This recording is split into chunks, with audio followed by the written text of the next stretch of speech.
That is just why I advise you to be very, very careful not to make enemies among them, so as not to make a lot of trouble for yourself in the actualizing of your affairs. Well then, dear Hassein, the very tismus of my advice to you is that if you should indeed have to exist among the beings of that planet Earth and have dealings with these representatives of contemporary art, then you must first of all know that you must never tell the truth to their face.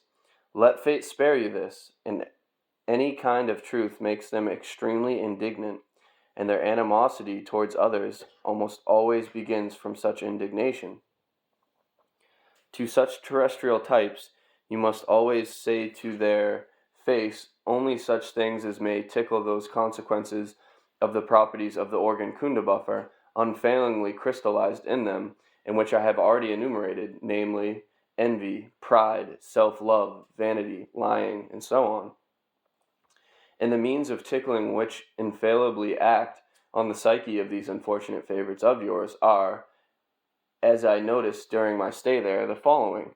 Suppose that the face of one of these representatives of art resembles the face of a crocodile, then be sure to tell him that he is the image of a bird of paradise. And if one of them is as stupid as a cork, say that he has the mind of Pythagoras.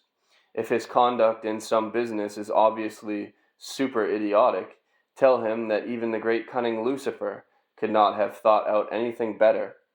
Suppose that on his features you see signs that he has several terrestrial diseases from which he is progressively rotting day by day.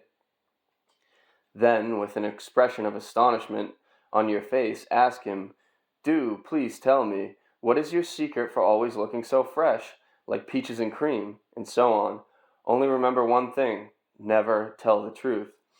Although you have to behave in this manner towards all the beings in general of that planet, it is particularly necessary to do so towards the representatives of all the branches of contemporary art. Having said this, Ahoon, with the affectation of a Moscow suburban matchmaker at the marriage of her clients, or of the proprietress of a Parisian fashion workroom in what is called a high-life cafe, began rearranging the folds of his tail, and Hassein, looking at him with his usual sincerely grateful smile, said, "Very many thanks to you, dear Ahoon, both for your advice and in general for your elucidation of certain details of the strangeness of the psyche of the three-brained beings of that in all respects ill-treated planet of our great universe."